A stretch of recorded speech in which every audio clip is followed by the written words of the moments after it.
먼저 여러분들에게 헨리 8세라고 하는 영국의 사극에서 가장 많이 등장하는 인물, 우리가 또 예전에도 한번 제가 잠깐 종교개혁에 대해서 이야기하면서 얘기한 적이 있는 그 인물의 초상화, 그리고 그의 네 번째 부인 클레페의 앤이라고 하는 여인의 초상화를 좀 보여드리면서 오늘 말씀을 시작합니다.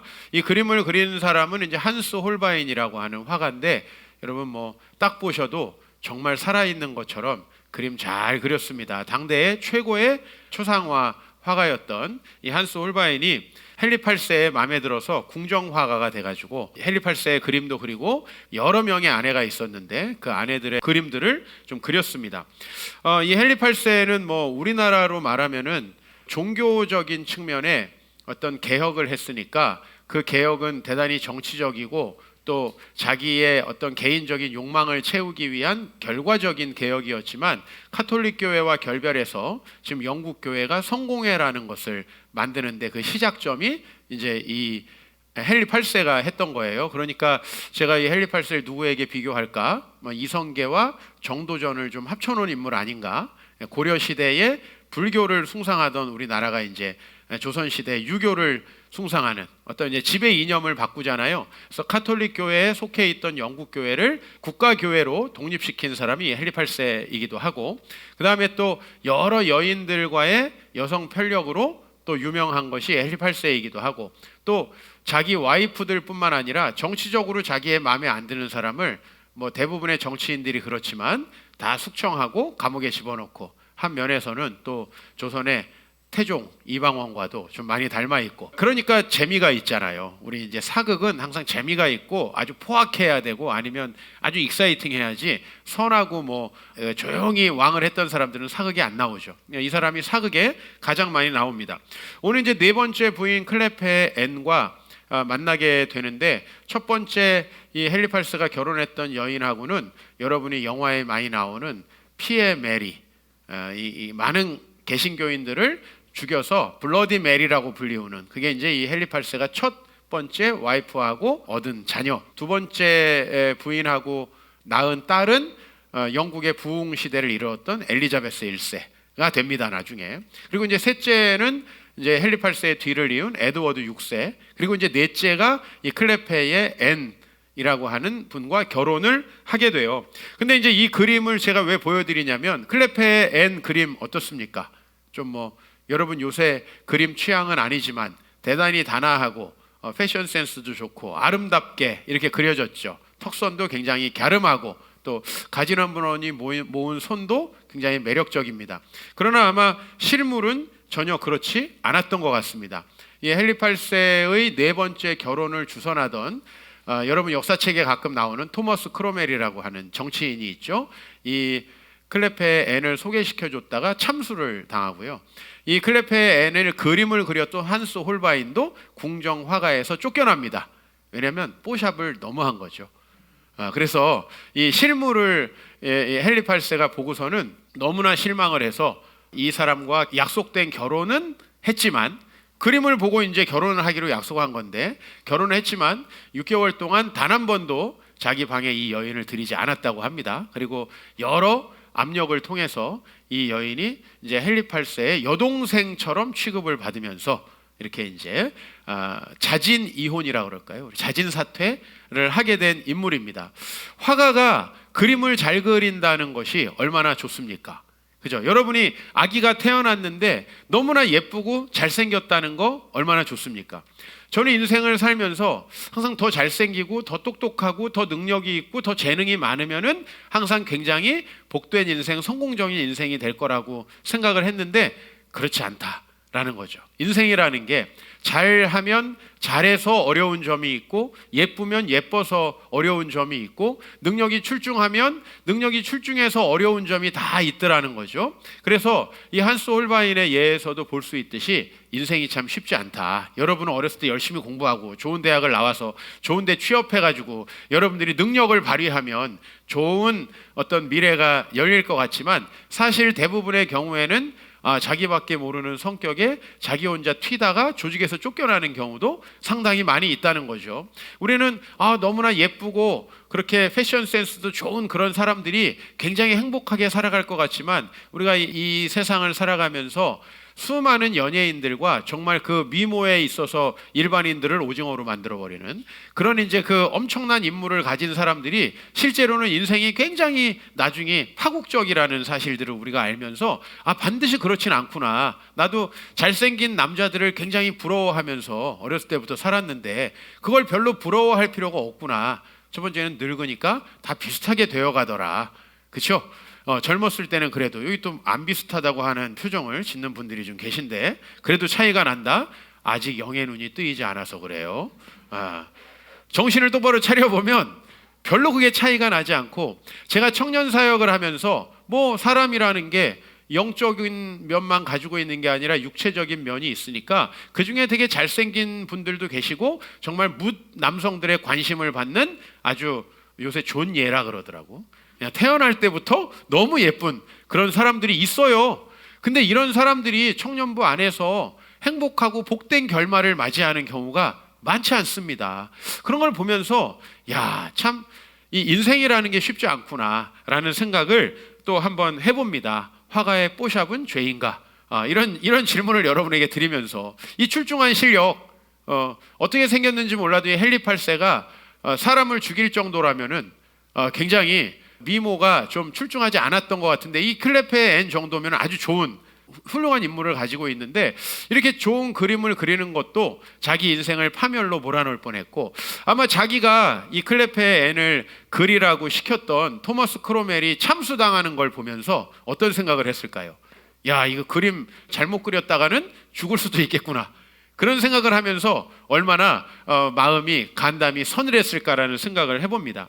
인생이라는 것은요, 하나님을 우리가 믿는다 하더라도 주의 섭리 아래 있다 하더라도 이 사람의 수많은 죄악들과 또 사람의 헝클어진 마음들이 모여서 이 사회를 만들기 때문에 그렇게 깔끔한 결과가 오지 않는다는 거예요. 내가 좋은 노력을 하고 내가 수고했다고 해서 그 열매가 나에게 주어지지 않고 여러분들이 자녀 교육을 해보시면 알겠지만 자녀 교육은 오히려 열심히 할수록 역효과가 나는 경우가 굉장히 많이 있어요.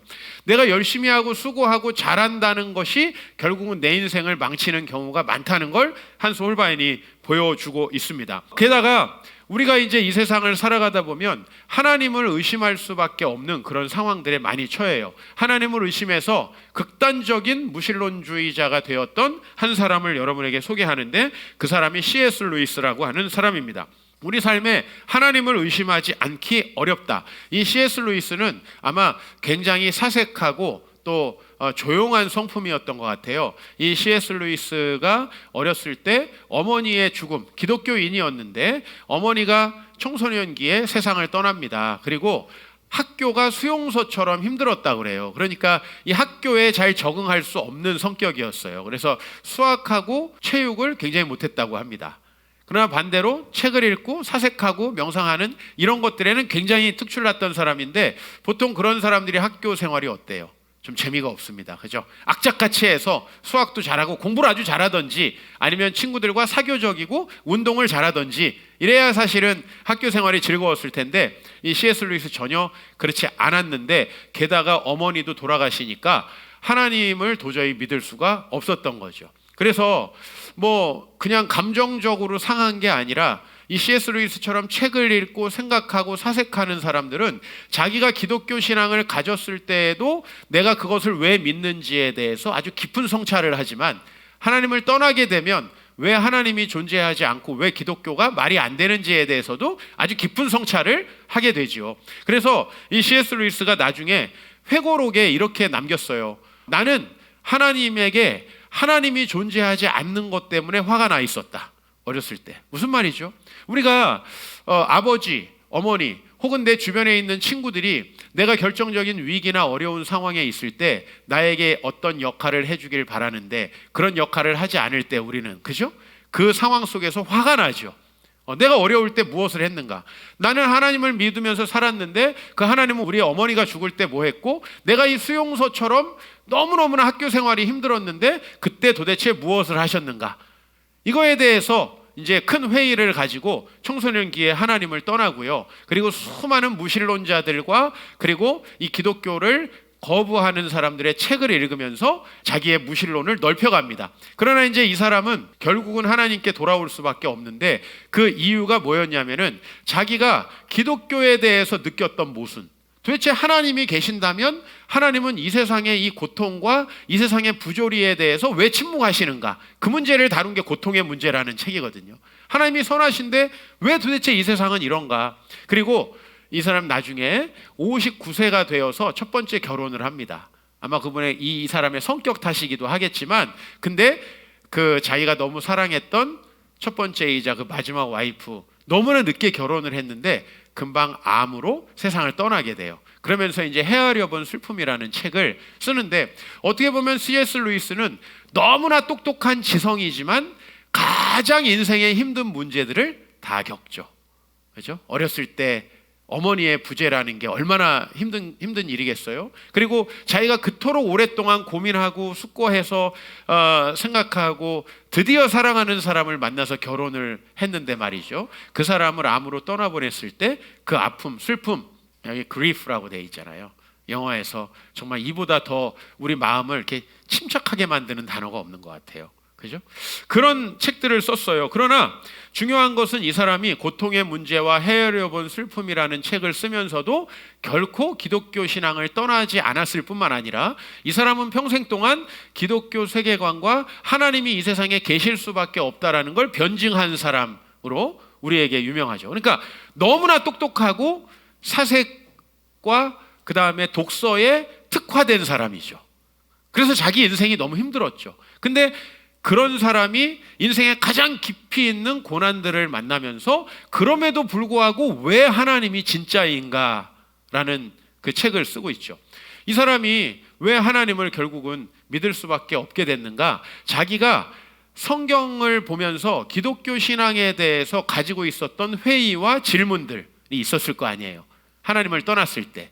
그런데 자기가 무신론으로 가서 그 사람들의 글과 그 사람들의 논리를 보니까 성경과 기독교가 가지고 있는 그 자기가 이해할 수 없는 그 논리적 모순보다 엄청나게 더 큰 논리적인 모순들이 있다는 거예요. 그러면서 이 사람은 전형적으로 지성적 회심을 한 사람이죠.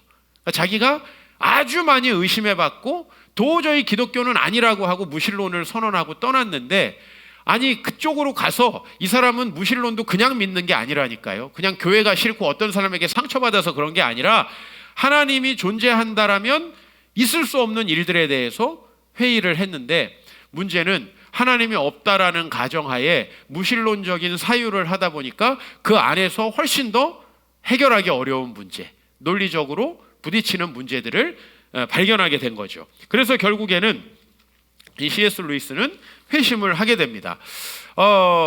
이 C.S. 루이스의 회심의 과정을 살펴보기 전에 저희가 오늘 누가복음 5장 말씀을 좀 보려고 합니다. 예수님께서 어느 날 고기를 잡고 있는 베드로를 찾아가서 이 베드로가 처음으로 회심하고 이제 주님을 따르게 되는 장면인데요. 이 누가복음의 특징은 뭐냐면 마태, 마가복음에 비해서 그 사실적인 묘사를 많이 한다는 겁니다.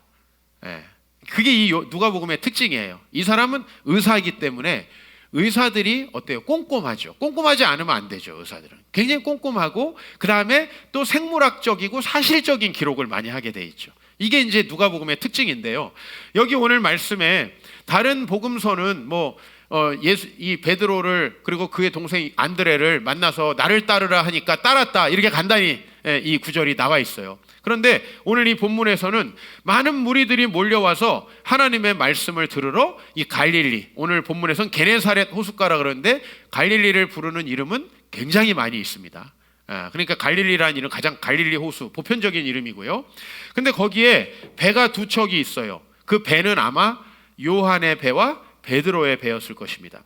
근데 그 배를 이제 보니까 그 배를 어부들이 싣고 있어요. 그런데 오늘 예수님께서 3절에 보면 예수께서 한 배에 오르시니 그 배는 시몬의 배라고 했어요.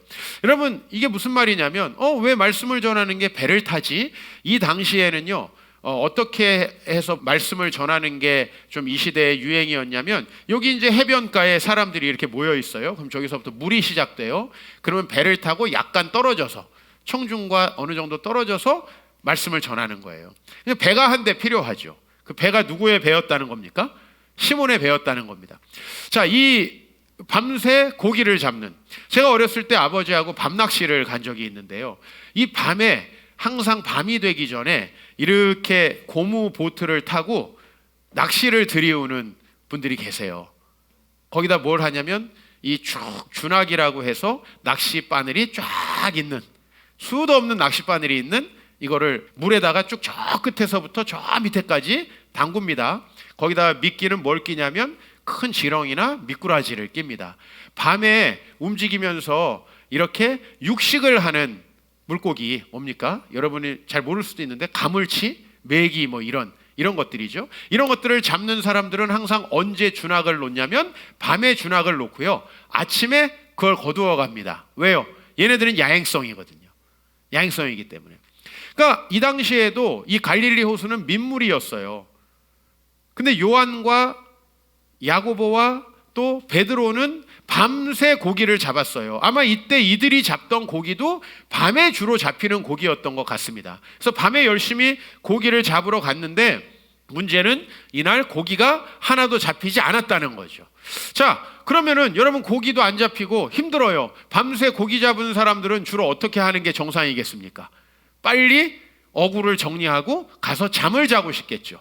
근데 그 상황에 베드로는 자기 배를 빌려주면서 예수님의 말씀을 들으려고 했다는 겁니다. 그런데 이날 예수님께서 이 베드로에게 뭐라고 하냐면 5장 4절에 보니까 깊은 데로 가서 그물을 내려 고기를 잡으라라고 해요. 저는 사실은 이 어부가 어떻게 고기를 잡는지 전혀 모르는 문외한입니다. 그런데 이 부분을 주석한 책들을 보면은 이제 아침이 되어버렸잖아요. 그죠? 밤이 다 지나버렸잖아요. 이때 깊은 데에 가서 고기를 잡는 것은 일반적으로 어부들이 고기를 잡는 방법이 아니라는 거예요. 즉 고기 잡는 시간이 이미 지났고, 쉽게 말하면 고기 잡는 전문가 아닙니까? 베드로가. 여러분이 오랫동안 투자회사에 다니면 주식 투자의 전문가가 되지 않겠습니까? 저는 교회 생활을 오래 하고 여기서 예배를 인도하고 말씀을 준비하니까 제가 말씀 사역에는 여러분들보다 전문가라고 할 수 있지 않겠습니까? 근데 그 가장 자기가 잘하는 거, 그죠? 여러분이 아이들 좀 키워놓으면 내가 애를 키워보니까 말이야, 여러분들이 학교에서 애들 좀 가르치면 내가 수학을 가르쳐보니까 말이야, 내가 회사에서 영업 파트에서 내가 올해 영업을 하다 보니까 말이야 라고 하는 우리의 전문 분야들이 있죠. 근데 예수님이 그 부분을 딱 건드리는 거예요. 야, 가서 깊은 데 가서 그물을 한번 던져봐 라는 거죠. 자, 그런데 중요한 것은 베드로가 그물을 던졌다는 거고, 어떤 일이 벌어졌죠? 고기를 어마어마하게 2배를 가득 채울 정도로 잡았다는 거죠. 그런데 더 재밌는 반응은, 그렇게 고기를 잡았는데 이 베드로와 요한과 주변 사람들이 야 좋다 하고 이걸 가지고 어시장으로 간 게 아니고 5장 오늘 8절에 보니까는 뭐라고 해요? 시몬 베드로가 예수의 무릎 앞에 엎드려 이르되 주여 나를 떠나소서 나는 죄인이로소이다 한다는 거죠. 이게 이제 굉장히 특이한 점입니다. 우리에게는 너무 당연해 보이지만 여러분, 고기를 못 잡았는데 고기 잡으라고 하면 예수님 좀 하는데요? 땡큐 감사합니다 하고선 가서 지금 고기 팔아가지고 집에 가야 되는 거 아닌가요? 그죠? 그리고 야 오늘도 내가 또 대박 났구나, 다음에는 이런 방식으로 한번 잡아볼까, 뭐 이래야 되는 거 아니에요? 오늘 베드로가 왜 이렇게 됐는가에 대해서 우리가 한번 추론해 볼 수가 있습니다. 베드로는 분명히 지금 고기를 잡으려고 거기에 있었던 게 아니고 고기잡이 특강에 간 게 아닙니다. 베드로는 자기 인생에 대해서 알고 싶었던 겁니다. 저희 아버지께서 가끔 설교하시면서 본인이 처음에 교회를 왜 갔는지에 대해서 저에게 얘기해 주셨어요. 우리 아버지가 살던 마을은, 교회가 제가 초등학교 때 생겼어요. 그러니까 우리 마을, 아버지 마을은 교회가 없던 마을이었습니다. 그리고 아버지가 있던 마을은 거의 대부분이 사람들이 불교를 믿었어요. 근데 그 불교라는 게 약간 뭐 소림사, 황비용, 그 다음에 부적, 뭐 그 다음에 신내림 받은 아줌마, 뭐 그 다음에 또 뭐예요? 날 받아주는 그 철학관, 그 다음에 중국의 주역, 뭐 이런 게 다 섞인, 그죠? 여러분 어렸을 때 소림사를 보면서 그거를 불교라고 생각하면 안 되죠, 그죠? 거기는 싸움하는 애들을 키워내는 데지 불교 수련하는 데가 아니잖아요. 근데 우리 아버지가 믿었던 그 마을의 불교는 제가 볼 때는 부적도 써줘요. 거기는 이사하는 날도 정해줘요. 아이들 이름을 정해주는데 그 이름을 왜 어떤 특성으로 전해주냐면 무슨 악귀가 달라붙지 못하게 하는 어떤 이름을 지어줘요. 그러니까 이건 도대체 뭔지 모르겠지만 그래서 우리 아버지 옛날 집에 우리 할아버지 댁이죠. 걸려있던 그 달력은 항상 이렇게 날짜가 있고 그 밑에 뭐 동물이 그려져 있고 한문으로 그날이 어떤 날인지가 막 써 있고 그래서 그날에 따라 날도 택일하고 막 이런 거예요. 이건 뭔지 모르겠어요. 근데 그런 신앙을 가지고 있던 마을이죠. 그리고 당연히 아이들이 노동력이기 때문에 열심히 노동을 시키고 노동하지 않는 겨울에는 애들이 모여서 공부를 하는 게 아니라 사랑방에 모여서 술과 담배를 전수해 주면서 화투를 치던 이런 마을이었답니다. 우리 아버지께서 이렇게 인생을 살면 안 되는데 내가 인생을 어떻게 살아가야 될까? 그때 생각난 것이 바로 교회라는 거예요. 내가 그래도 가서 목사님에게 어떤 말씀을 들으면 내 인생의 길을 찾을 수 있지 않을까라는 거죠. 오늘 저는 베드로가 바로 그 마음이었을 거라고 봐요. 왜 밤새 물고기를 잡고 피곤한데 베드로는 자기의 배를 빌려주면서 그 예수님의 말씀을 경청하려고 했을까라는 거죠. 그 베드로의 가난한 마음, 그 인생에 대한 진지한 성찰에 대해서 여러분이 볼 필요가 있고요. 두 번째는 베드로가 굉장히 겸손하게 그 선생님이 시키는 대로 했다는 거예요. 원래 그때 배에서 그물을 던지는 거 아니에요. 아예 선생님, 그 말씀이나 전하세요. 그 부분은 내가 전문가입니다. 제가 여러분들 중에 건설회사 다니는 분한테 분양은 이렇게 해야 될 것 같아. 그럼 여러분 어떻게? 목사님 말씀이나 전하세요. 여러분들이 만약에 여러분 직장의 업무에 있어서 제가 간섭을 하면 목사님 설교 준비나 잘 하세요. 이렇게 얘기할 거예요. 근데 예수님이 전혀 뚱딴지 같은 얘기를 하는 거죠. 깊은 데에 가서 그물을 던져라. 이건 뭘 얘기하는 건가요? 자기가 살아오던 인생의 방식에 대해서 더 큰 하나님의 계획이 있다는 걸 보여주는 거죠. 오늘 이때에 베드로는 한 마리도 잡지 못했어요. 자기의 인생에 대해서 무엇이 인생일까에 대한 지금 고기를 잘 잡는데 초점이 맞춰져 있었다면 베드로는 분명히 오늘 고기 많이 잡아서 또 떠났을 거예요. 그죠? 그러나 내가 어부로서 물고기 많이 잡고 내 나름대로 살아서 이렇게 성공할 수 있다라는 생각을 가지고 있어요. 요새 우리로 말하면 이렇게 부동산 투자하고 이렇게 재테크하고 이렇게 투자해가지고 내 노후 연금을 이렇게 마련하고 뭐 부동산을 마련하고 빌딩을 마련해서 이렇게 월세를 받아가지고 노후를 즐기면서 살아야지 내 나름대로의 투자 계획을 가지고 있는데 예수님께서 전혀 다른 이야기를 하고 있는 거죠. 오늘 베드로는 자기가 살아가고 있는 삶에 대해서 회의하고 있습니다. 그리고 어떻게 살아가야 될지에 대해서 고민하고 있고 자기 인생이 때때로는 자기 계획대로 되지 않는다. 아까 한스 홀바인처럼 그림을 너무나 잘 그렸는데 그 그림 잘 그린 것 때문에 어떻게 돼요? 여러분의 인생에서 때로는 내가 너무 좋은 대학을 간 것 때문에 내가 너무 성공한 것 때문에 내가 빨리 승진한 것 때문에 내가 좋은 사람이라고 내가 이 사람을 만나면 정말 인생이 바뀔 거라고 하는 그 나를 너무 사랑하는 그 사람을 만났기 때문에 인생에 전혀 다른 결과가 찾아오지 않나요? 우리 인생에 그런 문제들을 내가 만나면서 내가 열심히 하고 내가 노력하고 내가 수고하고 내 계획된 것이 되면 참 내가 행복할 줄 알았는데 전혀 그렇지 못한 순간을 오늘 베드로는 경험한 거죠. 그랬을 때 이 베드로는 바로 나에게 네가 지금 고기 잡는 그 방식을 바꿔라라고 하는 건 뭐냐면요, 삶의 방식 완전히 바꾸라는 거예요. 제가 여러분에게 삶의 방식을 바꾸라고 많이 말씀드리지만 여러분은 절대 삶의 방식을 바꾸지 않고 있습니다.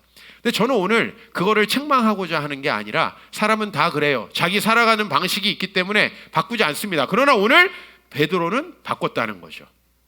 오늘 베드로는 이제 이후로는 내가 사람을 취하리라, 예수님의 제자가 되어서 전혀 새로운 삶을 살게 돼요. 즉 내가 뭔가 노력해서 잘해서 내 인생의 길을 내가 만들어가고 있었어요. 그런데 오늘 베드로는 전혀 새로운 삶이 시작됐고 이때로부터 베드로는 전혀 새로운 삶을 살아가게 되죠. 우리에게 하나님의 복음을 알려주고 이 예수님을 전하는 수제자가 된다는 거죠. 베드로에게 이 놀라운 은혜의 삶은 어떻게 시작됐나요? 예기치 못한 어떤 방문, 은혜로부터 시작되었다는 겁니다. 오늘 C.S. 루이스의 회심 과정을 제가 여러분에게 좀 더 말씀드리면서, 그 책은 이거예요. 예기치 못한 기쁨이라는 책, 영어로는 Surprised by Joy라는 책인데, 이 예기치 못한 기쁨에서 C.S. 루이스는 자기가 어떻게 해서 하나님을 다시 받아들이게 됐는가에 대해서 생각을 하면서 세 가지를 이야기해요. 하나는 자기를 덮쳐오는 여러 감정들을 자기가 따라가면서 자기는 하나님께 도달했다고 하고요. 감정 첫 번째. 두 번째로는요, 자기에게 주셨던 지적인 깨달음의 카타르시스의 순간들. 그러니까 이 C.S. 루이스는 쉽게 말하면 어떤 사람들은 그림을 그리면서 카타르시스를 키고, 어떤 사람은 음악을 통해서, 어떤 사람은 누구를 만나서, 어떤 사람은 비즈니스를 하면서 자기가 영감을 얻겠죠. 당연히 저는 목회적인 어떤 계획과 목회적인 어떤 것들을 이루어가면서 저는 거기서 기쁨을 누리죠. 자기의 지적인 카타르시스. 세 번째는 기적이라고 부르는 놀라운 사건. 자기의 삶은 아주 슬픔으로 가득 차 있었지만 그럼에도 불구하고 하나님의 기적이 아니면 설명이 안 되는 그 어떤 사건들을 통해서 바로 이 C.S. 루이스는 하나님께로 다가가게 되었다는 거예요. 즉 인생에 찾아오는 여러 가지 경험들을 통해서 자기는 너무 자연스럽게 어쩔 수 없이 하나님께 인도되었다고 말을 하고 있습니다. 이 말이 좀 어렵죠. 이 C.S. 루이스 영국 사람이고 우리하고 사고하는 방식이 틀린지 책도 역시 어렵습니다. 그런데 제가 오늘 이거 좀 여러분에게 쉽게 설명드리고 싶은 것은요, 오늘 여기서 조이라고 하는 것은 C.S. 루이스가 추구했던 어떤 기쁨들 막 이런 게 아니에요. 자기 삶을 너무나 당연히 하나님께로 인도하는 어떤 놀라운 경험들을 얘기하는데, 제가 제 삶에 대해서 이 C.S. 루이스를 보면서 저는 사실은 이 C.S. 루이스처럼 생각이 깊지도 않고요, 저는 이 C.S. 루이스처럼 아주 가슴 아픈 경험을 많이 하지도 않았어요. 그럼에도 불구하고 제가 제 인생을 다른 사람, 타인의 시각에서 보면 저는 참 가난한 인생을 살았고, 저의 삶은 너무 어려운 일들이 많았고, 저는 어렸을 때부터 너무 많은 결정들을 하는 스트레스에 고민을 하고 있던 사람인 것 같아요. 제가 제 자신을 멀찍이서 봤을 때. 그런데 중요한 건 저는 단 한 번도 내가 가난하고 힘든 삶을 살았다고 그걸 부끄럽게 여기거나 그것 때문에 마음에 좌절하거나 절망한 적이 없어요. 저는 제 자신이 너무나 부족하고 연약하지만 하나님께서 늘 저를 도와주셨기 때문에 저는 제 삶에 대해서 항상 긍정적이고 낙천적인 생각을 가지고 있어요. 여러분이 보시다시피 저는 큰 걱정을 많이 하지 않는 스타일이잖아요. 원래 그런 게 아니었습니다. 제 자신은 얼마든지 가난하고 또 불행한 제 삶에 불행을 느낄 수 있었던 사람인데, 제가 어떻게 해서 그렇게 하나님 앞에 긍정적이고 건강한 그런 마음을 가질 수 있게 되었는가라는 생각을 해볼 때 제가 이번 주에 생각났던 몇 그림들이 있어요. 첫 번째는 우리 아버지께서 제가 초등학교 때 고향에 다녀오셨어요. 고향에 다녀오시면서 야구 글러브를 가져오셨어요. 저희 아버지는 단 한 번도 뭐 야구 글러브를 사오시거나 뭘 사오시거나 하신 적이 없어요. 사실 너무 경제적으로 어려웠기 때문에 어디서 얻어오신 경우가 거의 대부분이었어요. 그때 프로야구가 한국에 막 들어왔을 때인데 저희 아버지가 야구 글러브를 가지고 오셔가지고 저하고 같이 야구를 하자고 권하셨어요. 그날부터 저는 제가 선동열이 된 것처럼 이제 나가서 공을 던지기 시작했는데, 우리 아버지는 항상 앉아서 명포수처럼 제 공을 받아주셨는데, 우리 아버지가 저의 공을 받으실 때마다 하신 말씀이 뭐냐면 스트라이크! 제가 이번 주에 그 장면이 너무 많이 생각났어요. 저는 제 주변에 있는 많은 인생의 힘겨운 일들, 제가 가난하기 때문에 당했던, 또 사람들이 나에게 주는 시선들을 느낄 새가 없었는데 내가 왜 그런 걸 느끼지 못했을까라는 것을 생각하면서 이번 주에 저에게 아주 큰 기쁨과 행복감을 주었던 C.S. 루이스가 말하는 그 어떤 감정들 생각해 보니까, 우리 아버지께서 저에게 큰 소리로 잘 던졌다라고 칭찬하고 뭐 이렇게 던져라 하신 게 아니고 스트라이크 하셨던 그 장면들이 기억이 나요. 아, 내가 그런 장면들 때문에 이 인생의 힘들고 어려운 문제들을 다 잊어버릴 수 있었구나. 저는 차비가 없어가지고 어렸을 때 늘 걸어 다녔습니다. 제가 초등학교 다니고 중학교 다닐 때 저희 학교는 저희 동네에서 적어도 4-5 정거장 정도 가야 있는 곳이었어요. 물론 저보다 선배들은 더 많은 길을 걸으셨겠죠. 저는 버스 종점에 살았어요. 버스 타면 그냥 딱딱딱딱 해서 버스 내리면은 학교가 있었어요. 그런데 저는 거기를 한 번도 버스를 타고 간 적이 없어요. 항상 걸어 다녔습니다.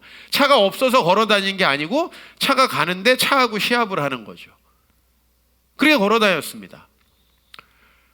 중학교, 고등학교 다닐 때도 마찬가지예요. 좀 더 좋은 교통수단들이 많이 생겼는데 저는 여전히 웬만한 차 몇 정거장 정도는 다 걸어 다녔어요.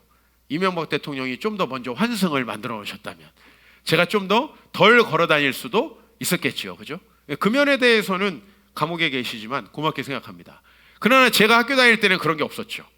그죠? 그래서 저는 늘 그 많은 시간들을 걸어 다니고 남들보다 늦게 집에 도착했어요. 그런데 제가 그렇게 남들보다 늦게 많은 시간을 걸어서 또 꼭 타야 되는 구역만 차를 타고 이렇게 버스에서 내리면 항상 우리 어머니가 거기 계셨어요. 한밤중에 아무 말씀 안 하시고 그냥 저를 기다리고 계세요. 그 기다리시는 그 어머니의 모습이 이번 주에 생각이 났어요. 나는 왜 내 삶에 대해서 긍정적인가? 나는 왜 때로 삶에 어렵고 힘든 문제가 많음에도 불구하고 밝을 수 있는가? 하나님은 나에게 무엇을 하셨는가? 나는 그 하나님이 나에게 별로 해주신 것이 없다고 생각했는데 어렸을 때 나를 기다려주시던 그 어머니, 그리고 나에게 스트라이크라고 외쳐주시던 그 아버지의 그 모습이 이번 주에 생각이 났어요. 그거 이외에 우리에게 더 무슨 필요가 있나요? 사실 그 장면들이 나를 붙잡아 준 것 같아요. 왜 내가 어렸을 때 한 번도 나의 가난을 인식하지 못했을까? 왜 나는 어렸을 때 한 번도 내가 못난 사람이라고 인식하지 않았을까? 왜 나는 어렸을 때 한 번도 내가 불행하다고 인식하지 못했을까? 우리 아버지는 한 번도 집에서 ABC 수학 공식 가르쳐 주신 적이 없어요. 단 한 번도 나는 우리 부모님에게 한글을 배워본 적도 없어요. 나는 집에서 그런 걸 한 게 아니라 아버지가 늘 스트라이크를 외쳐주셨고 엄마는 버스 정류장에서 저를 기다렸어요. 왜? 거기서부터 또 한참을 걸어가야 되니까.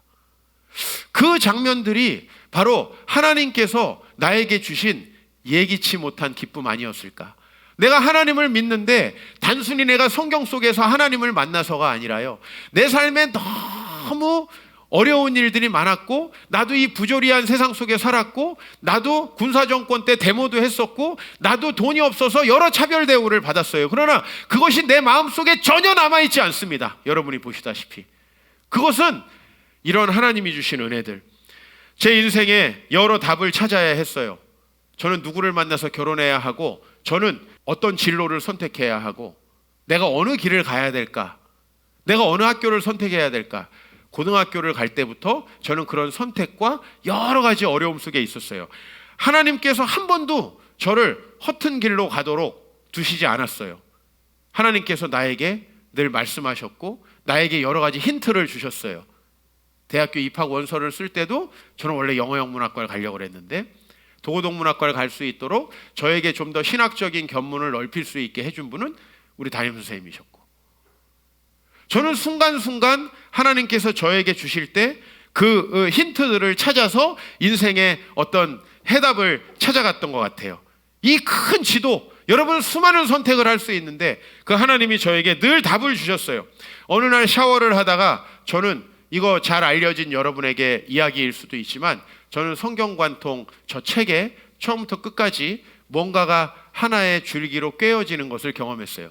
저 책을 보면서 많은 목사님들이 얘기해요. 목사님 이거 하나의 주제로 이렇게 책 시작부터 끝까지 쫙 꿰는 책은 제가 많이 보지 못했습니다.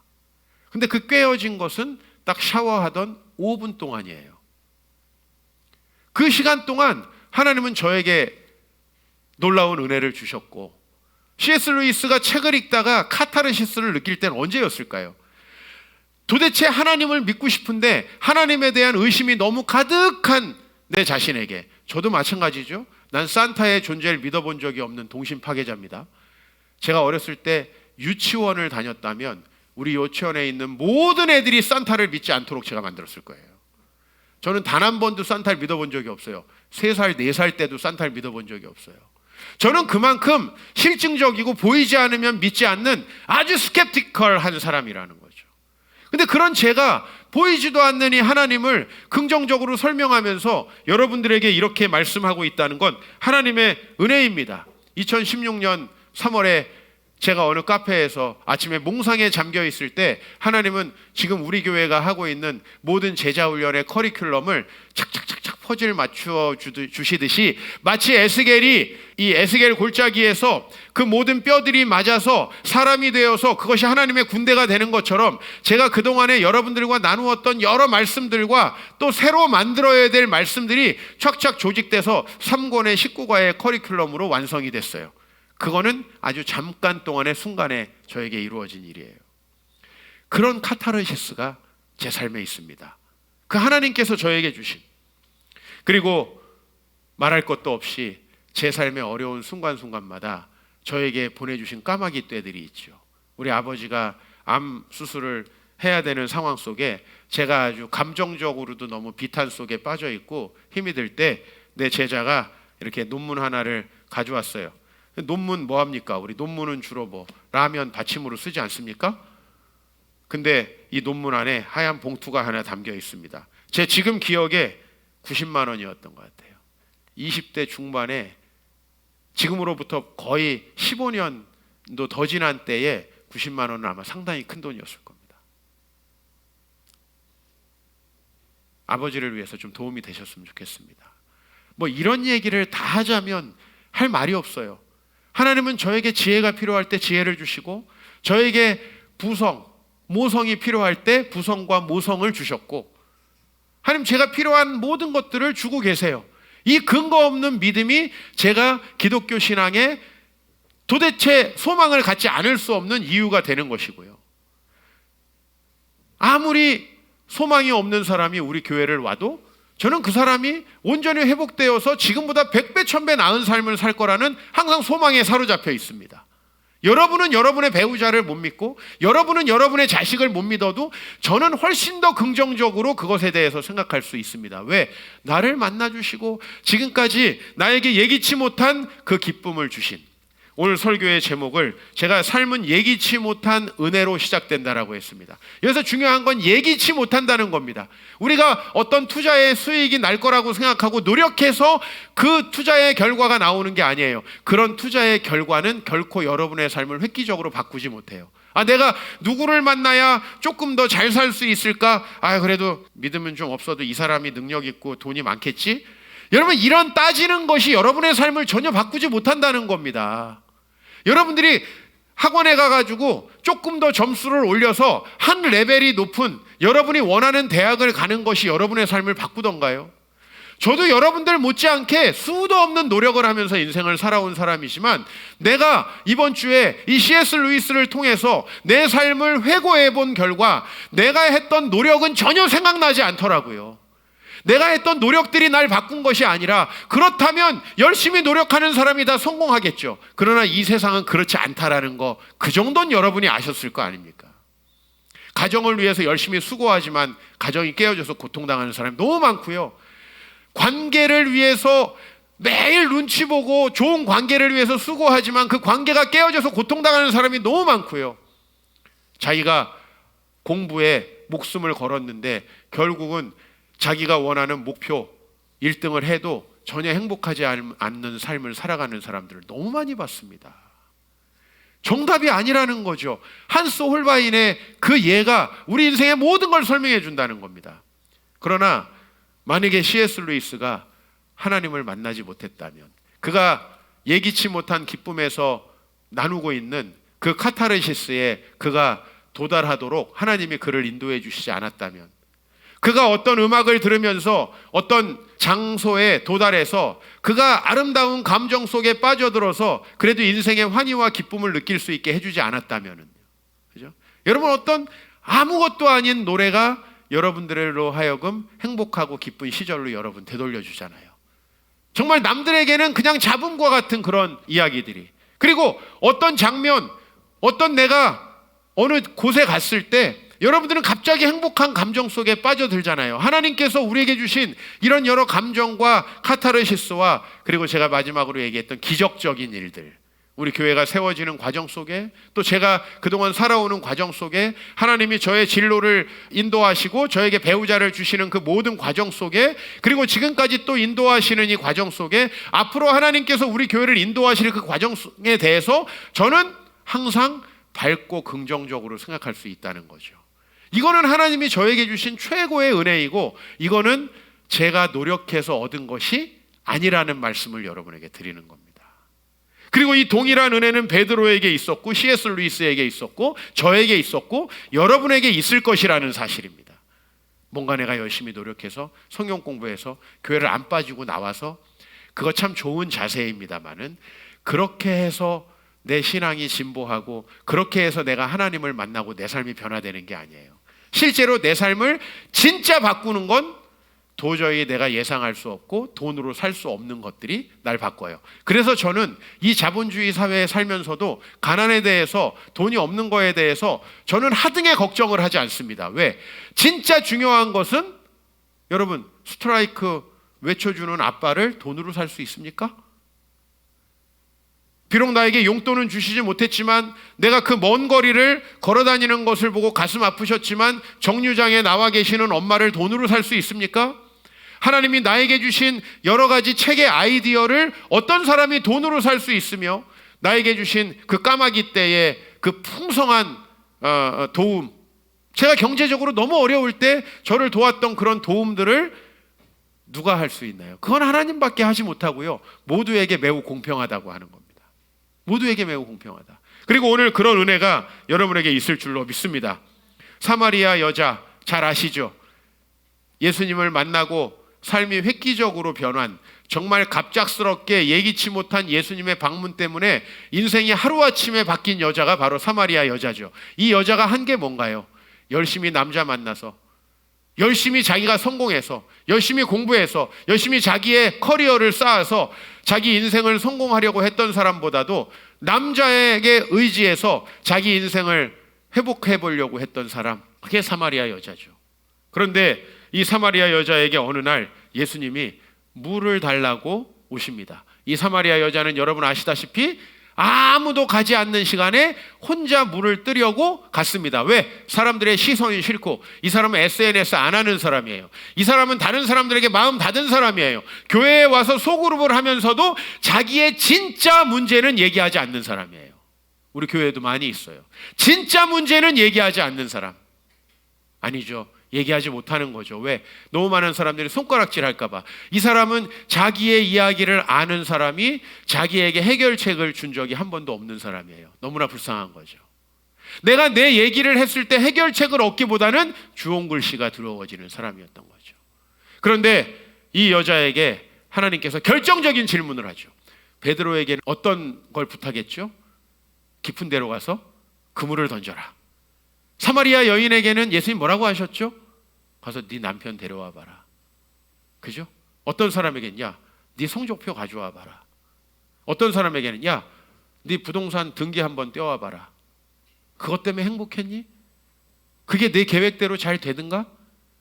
가서 네 이력서 한번 떼와 봐라. 너 이 직장 들어가고 이 공부하고 이 학교 가려고 얼마나 많은 돈과 에너지를 썼니? 그것이 너를 행복하게 만들었니? 라고 말하는 거죠. 이 여인은 자기를 어떻게 매력적으로 보이고 어떻게 하면 다른 사람을 유혹할 수 있는지 아주 잘 아는 사람이죠. 이것도 큰 능력이라고 볼 수 있습니다. 그러나 그 모든 것이 남자에게 결국은 이용당하게만 만들었습니다. 그것은 자기를 절대 구원하지 못하죠. 그런데 놀라운 일이 벌어졌습니다. 예수님이 가서 너의 남편을 데려와 봐라 하는 그 하나의 촌철살인의 질문을 통해서 이 여자는 자기가 그동안에 했던 삶을 해석할 수 있게 됐어요. 이런 거 있죠.